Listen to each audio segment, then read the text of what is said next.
So how many people have read the book? Yeah, okay, the rest of you got to check this out. Because you know what, there's so many things in there. You think you know the history and you go, wait, what?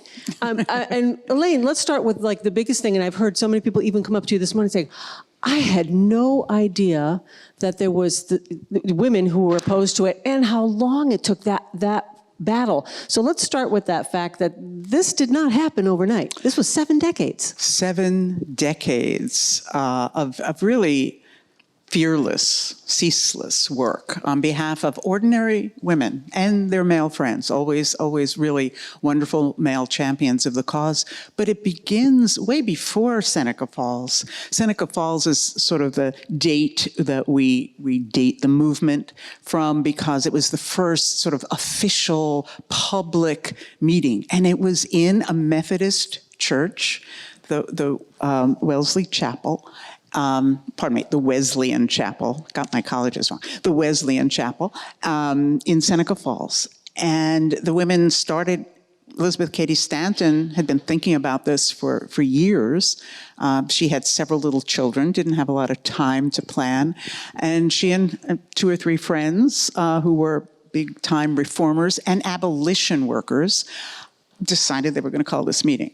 And they planned it 5 days in advance. Who's made a dinner party, 5 days? And there's 300 people there, including Frederick Douglass. Frederick Douglass was at Seneca Falls, which is really quite amazing. And he plays a pivotal role. But this fight goes on until 1920. And even then, there's a Supreme Court case where there is a challenge to the 19th Amendment saying it goes against state law. So you realize, my mom was born around this time. You realize it was not so long ago. Mm. And I think the surprise of my book for me, and I hope I convey that to my readers, is that it almost didn't happen. It really almost didn't happen. And it's very close, and it's very bitter. And you say, well, by this time, after 7 decades of working on this, and the federal amendment, which is the 19th Amendment, was in Congress, stalled for 40 years. 40 years. And, those of us who've lived through the tribulations of the Equal Rights Amendment, which was written by the women in my book, you will meet the women who write the Equal Rights Amendment, and it is introduced into Congress in 1923. It's been there for 96 years.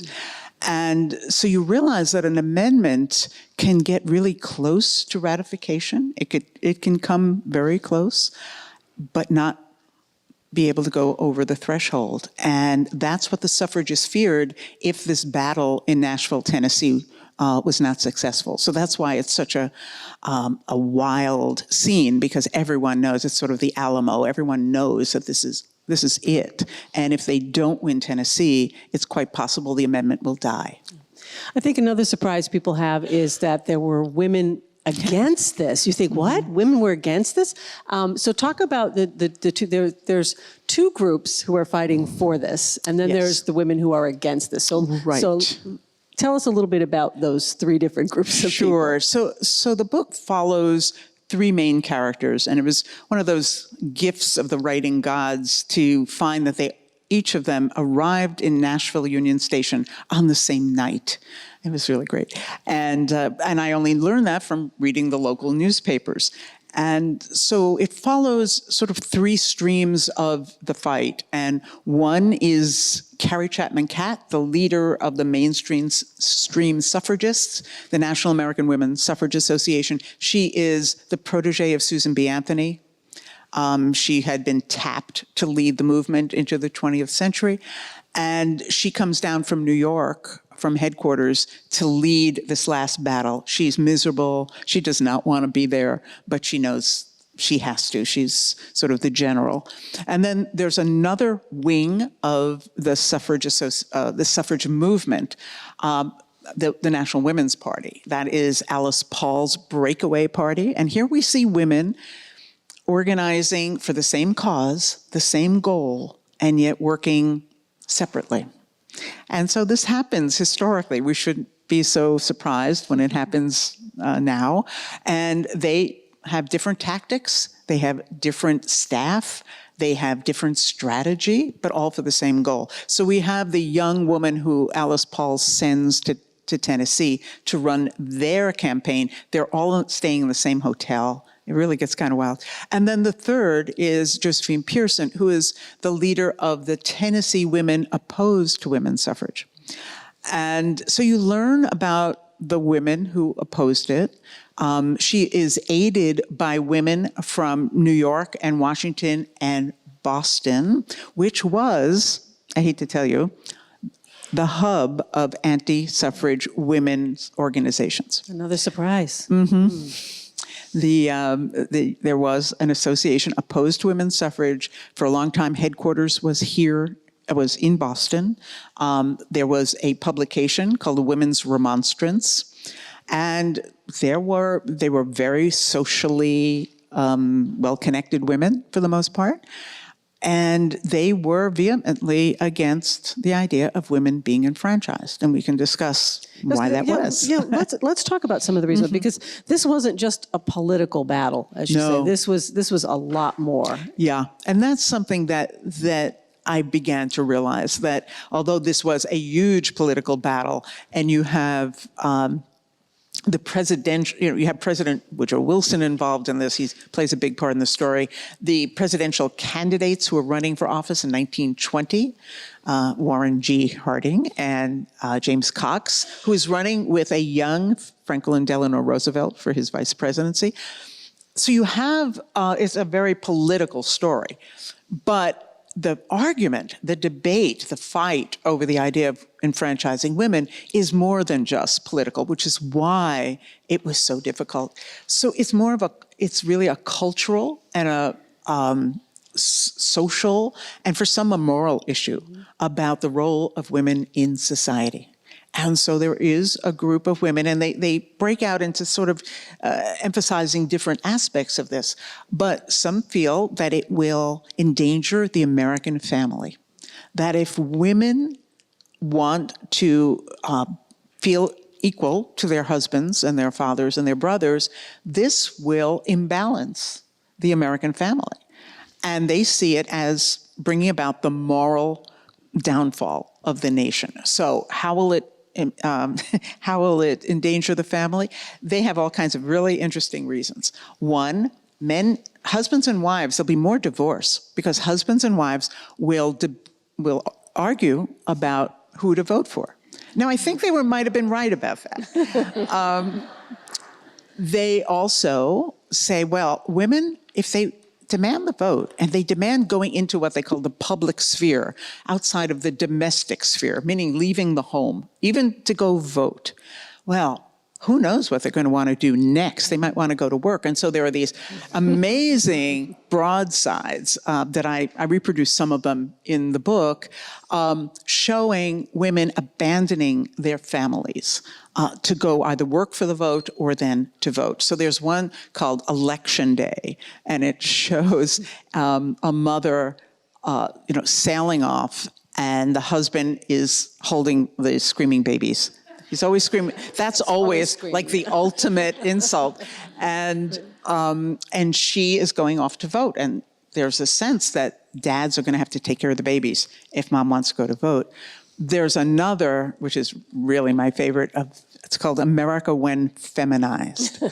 And it's in the book, and it shows a rooster and a hen, and the hen is wearing a Votes for Women sash. And she has just walked off the nest. And the rooster calls back and says, "Ma, the eggs are gonna get cold." And she calls over her shoulder, "Sit on him yourself, old man. My country calls me." and there's several taglines, but my favorite of them is, "A vote for the federal suffrage amendment is a vote for organized female nagging forever." I think that's bumper sticker worthy. So you get a sense that this really was going to endanger gender relations. We hear this again. We heard this with marriage equality. We hear this come up often. This is going to imbalance how men and women work in the world. And so that was one strand of the anti-suffragists. Another, because this book takes place in Tennessee, is a Southern strand, which was a racist strand that said, we don't want Black women to be able to vote. And the 19th Amendment allows all women to vote. How it was implemented was something very different. But the 19th Amendment does allow all women to vote, and that was going to, in their mind, disrupt their white society. So you have the cultural, for some it's religious, because their clergymen are telling them that this is against the will of God, that God made Adam to be dominant over Eve, and to question that is against God's plan. And they use biblical teachings and lessons to oppose women's suffrage. So there's lots of different strands going on besides the political that cause women. I guess we expect some men to be against the idea of women voting, but it was really shocking to me that there would be women, and some very notable women too. Right. The president's wife. Oh, yes. President Wilson's wife, Edith Bowling Wilson, is at this time, when my book takes place in the summer of 1920, running the U.S. government because her husband has been incapacitated by a stroke and has been since October of the year before.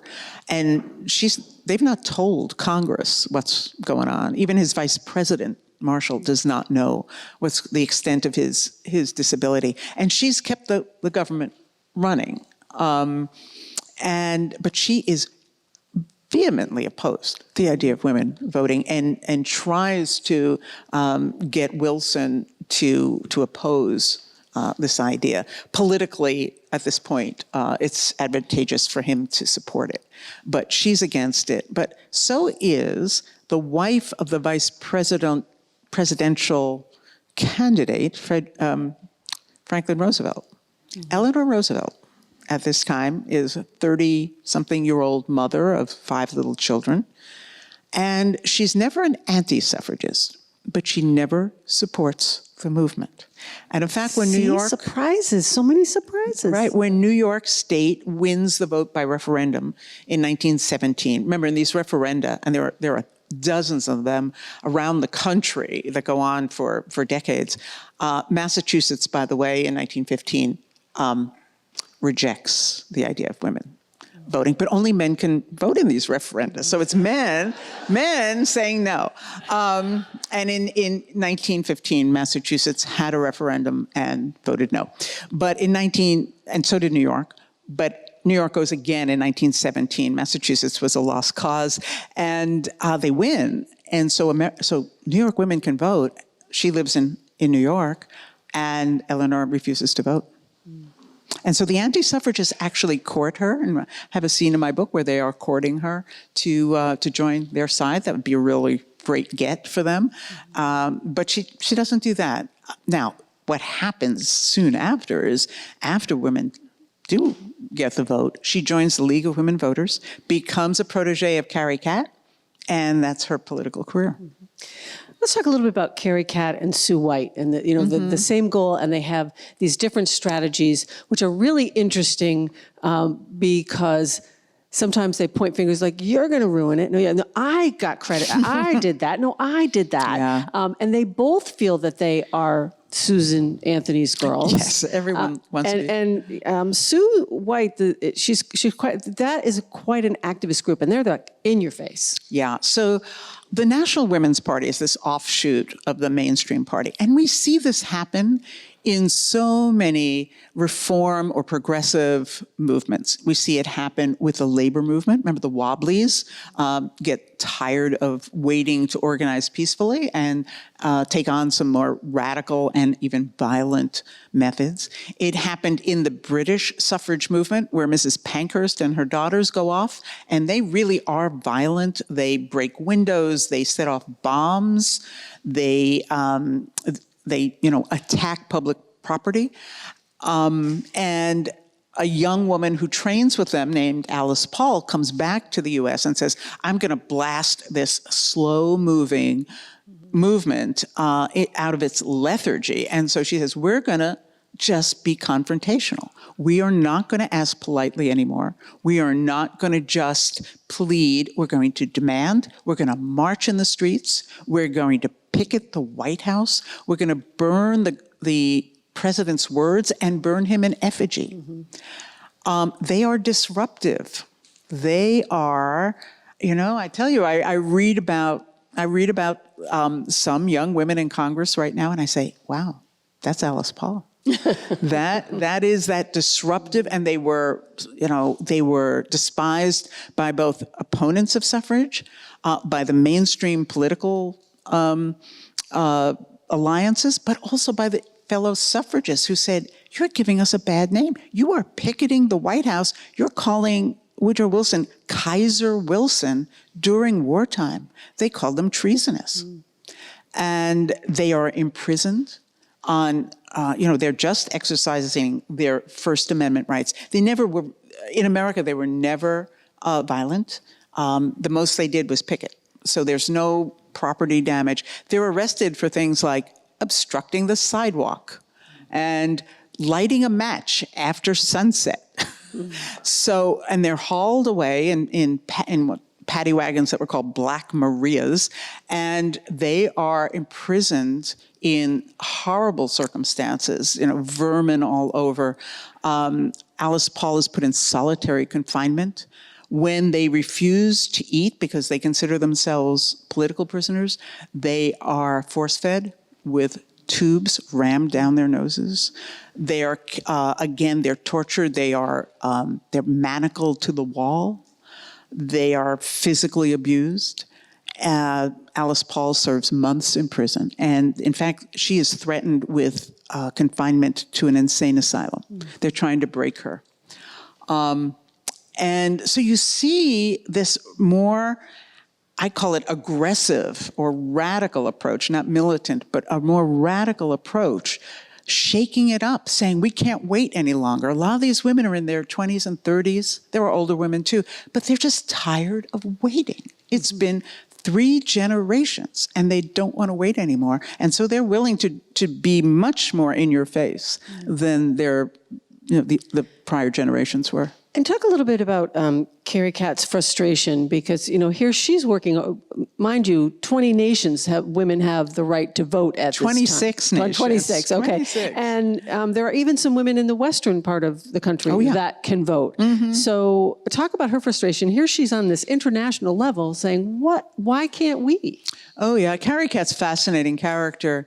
School teacher from Iowa who becomes the head of the movement, and she's a master politician. And she has been working half of her life in this movement, and finally they're on the cusp of victory, and she sees the dangers. She sees if they don't get it now, they may not get it. And here she has the Alice Paul and Sue White wing being confrontational and kind of shaking it up and maybe endangering it, because men found it very distasteful to have women not being ladylike in their protest. So she fears that, and then she sees the opposition massing. This, again, might be the last fight, and anti-suffragists from all over the nation come to Nashville. And I think another thing that really surprised me was who was in that opposition. So we've discussed the women who feared the idea of women's enfranchisement, but there were other really powerful forces. One of them, the political establishment, the political parties. There would be 27 million women eligible to vote, and nobody knew how they'd vote. And the suffragists promise and threaten a woman's vote that's going to be monolithic, that's going to vote for their friends and punish their enemies. That never actually really happens. But they're able to threaten it because it's not realized yet.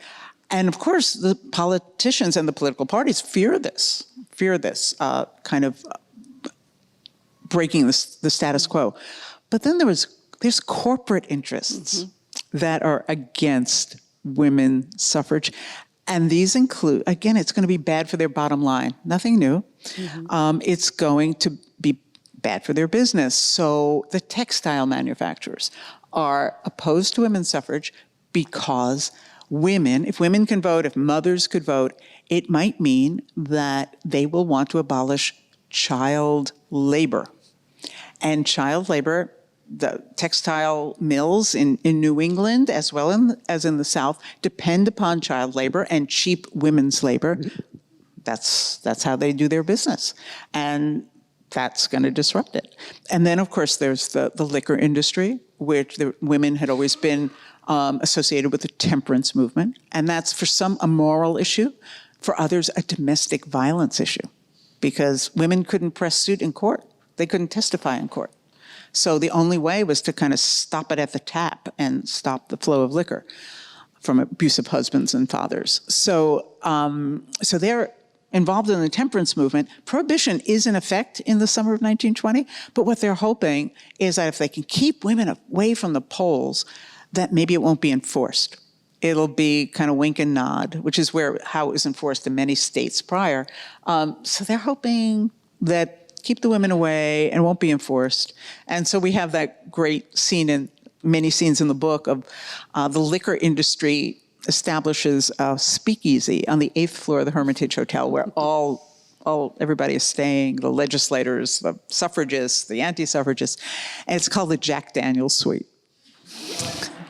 And it dispenses liquor 24/7. Remember, prohibition's in effect.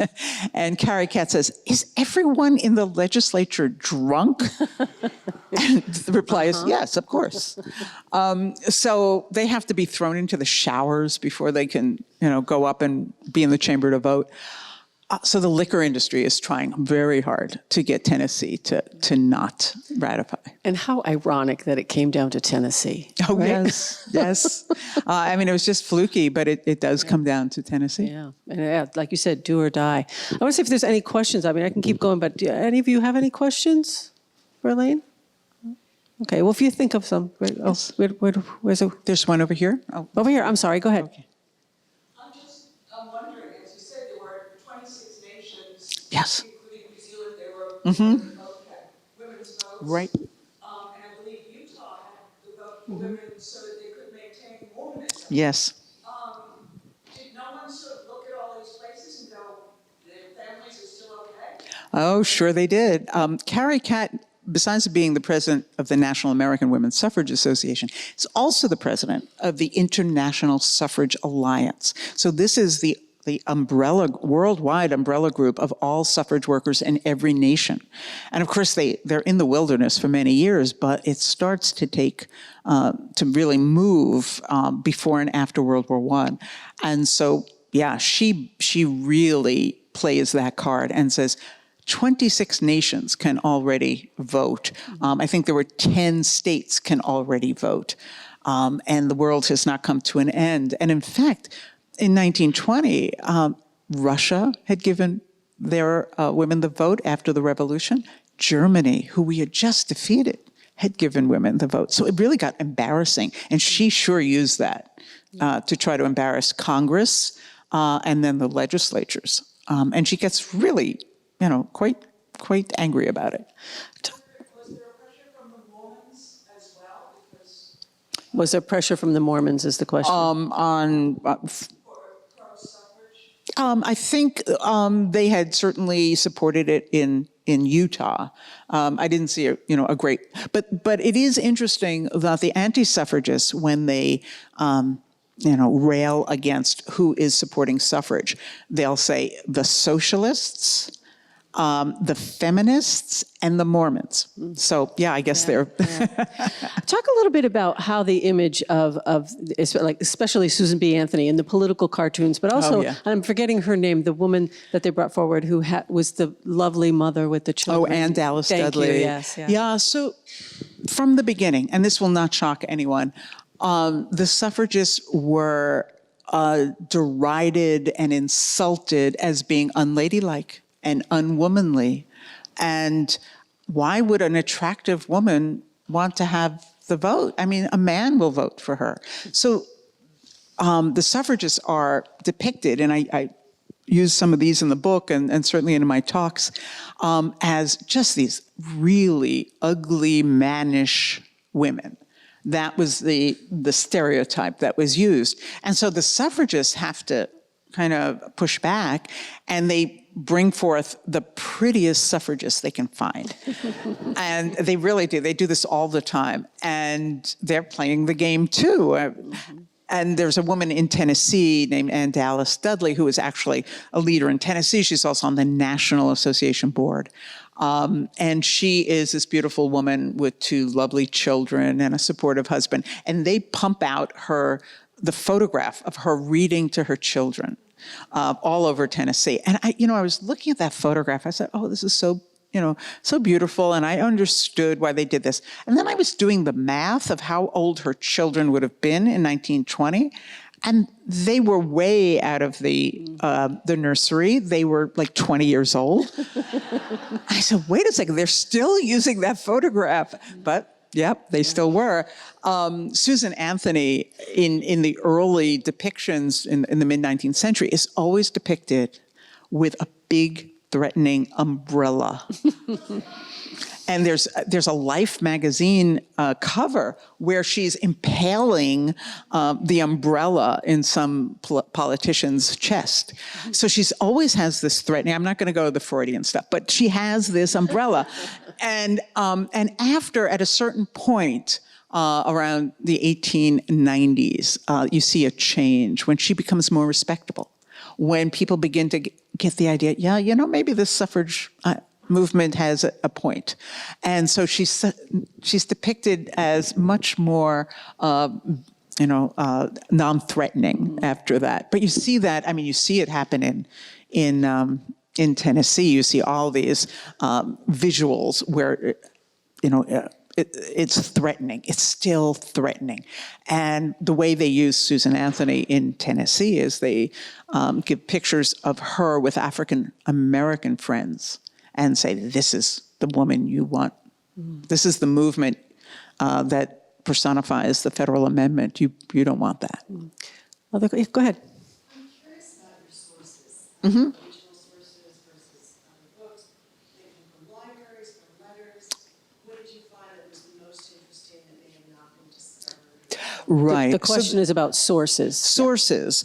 So I do find it gratifying when people write to me or come up to me and say, I loved your novel.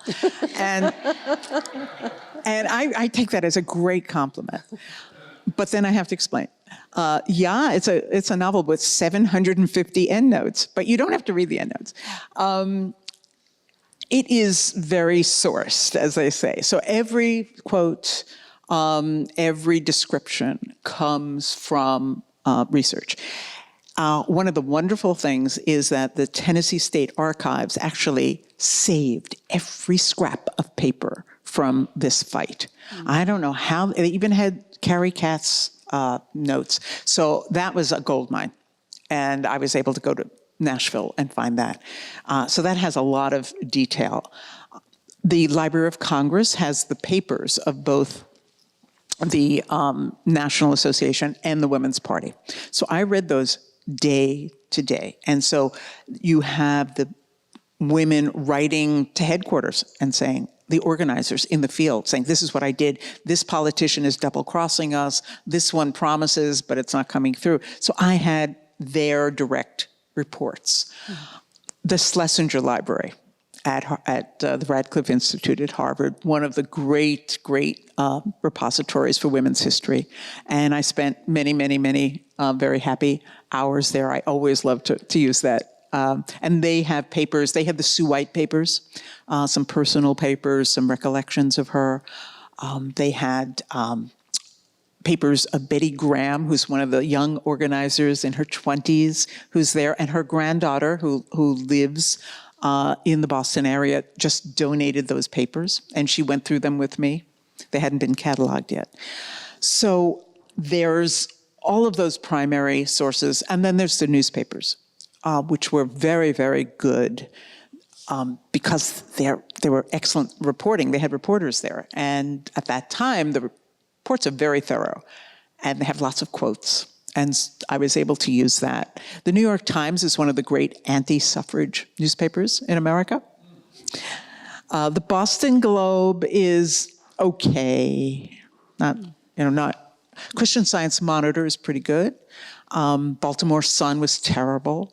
So you had, in every city, because there were multiple newspapers in the cities, you had usually pro-suffrage newspapers and anti-suffrage. And the reporting, for the most part, was straight, but you could see the influence of the editorial page. So those were the prime sources. I also found some descendants who were able to tell me some reminiscences. And of course, everyone else, the prime actors were gone. But they had papers, not all of them, but some of them had written some memoirs. So I was able to tap all of those. And they were all listed in the book.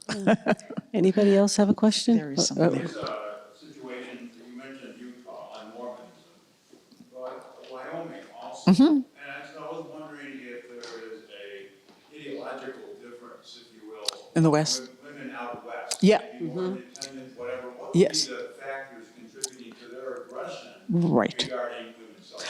Yes, and you've hit upon something that's been, studied for a long time. Why did the states in the West were the first to embrace suffrage? And it's absolutely true. If you see a map, you just see it, it's in the West. Wyoming being the first state to allow women to vote, 1869, they had women's enfranchisement as a territory. Now, there were about 6 women in Wyoming. I shouldn't say that, but there were not very many. And part of this was an enticement. Come to the West.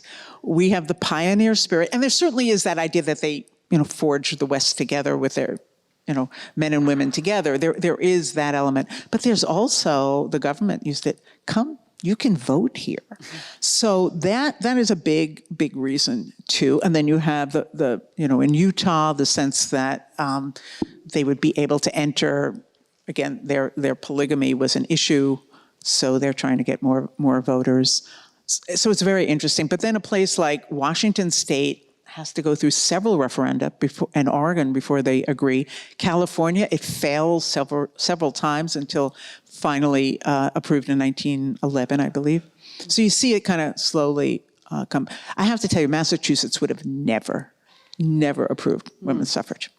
One of your senators was the leader, Henry Cabot Lodge, leader of the anti-suffrage movement in Congress, in the Senate. So I don't think, if it wasn't for the federal amendment, which, as you'll see in my book, comes very close to failing, I don't think women of Massachusetts would have the vote. Perhaps not today, I don't know. Let's hope. But you don't know, because one of the things the suffragists feared was that the 1920s, they could see the pendulum was swinging, and the 1920s were very conservative politically. We think of it as the flappers, but it was really conservative. So they feared if they didn't get it then, who knows how long it would take. It probably would have taken decades more. I saw a hand over here. Yeah, go ahead. What about inheritance, women inheriting land and Yes. Oh, yeah, that figures a lot. And it figures in the first part of the movement. The Declaration of Sentiments, which is the report that comes out of the Seneca Falls Convention in 1848, which is just a 2-day convention, by the way. It's worth reading. It's such a modern document that Elizabeth Cady Stanton writes. It protests the idea that women have to pay taxes, but they have no property rights. A married woman had absolutely no property rights of her inheritance, of her land. She couldn't will her property. Single women had a little bit more, depending on the state, because it's state law. So the first things they go after, actually, is to change the property rights. Even if a married woman had some wages, made candles or something, it belonged to her husband. Her children belonged to her husband. She had no custodial rights. And that slowly, they change with constitutional changes in the states, but it's very laborious. The 19th Amendment does not affect that. But the beginning, it's much more of a feminist movement where they are going after lots of different issues, including, my favorite, says right in the Declaration, equal pay for equal work, 1848. And so there's this whole range, and then it kind of coalesces that it's just going to be the vote as the turnkey for all other changes. So they say, okay, let's just get the vote, and then maybe we can work on these others. Okay. Did I see a hand? Oh, go ahead, right here.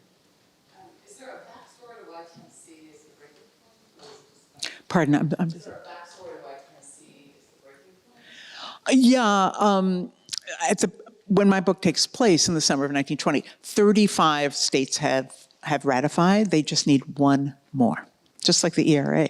They just need one more. And through a series of court cases, which I explain in the book, Tennessee turns out to be the one last best hope. Most of the other southern states have already rejected the amendment because it would allow black women to vote, and it would, in their mind, abrogate states' rights. A lot of this is replaying the Civil War. I mean, we're still replaying the Civil War. If you see the states that rejected the amendment, and you look at the states that are impinging upon voting rights, both historically and today, there's a lot of overlap. So it is a racial issue. Okay, Race is a big, big part of this story. One more question, Mary. Go ahead. I'm glad you brought up imprinting on your state, because I wanted to ask you, I'm a worrier. I'll say I'm a worrier, but do you see a future in which women lose the right to vote? I'm Do sorry. I see a future of In which women could lose the right to vote? in which Oh. women could lose the right to vote? Well, that's an interesting question. I do see some, crazy chatter that let's repeal. I mean, prohibition was repealed. I don't think that would happen, but certainly now the fight is for all citizens. It's not just women. There is a assault on our voting rights right now, and I think it's our responsibility. If there's anything this book, I think, can do, is to show us how precious it is, how hard fought it is. Of course, black women in the South wouldn't be able to vote for another 45 years until the Voting Rights Act. And that Voting Rights Act has now been, gutted by Supreme Court decisions. So we're back. We've gone back a few spaces on this. And the idea that voting is kind of settled and taken care of and is a right and privilege of democracy is still being debated. I think one of the themes of my book is that we are still debating democracy and whether we can handle true democracy. And that's what the book was about.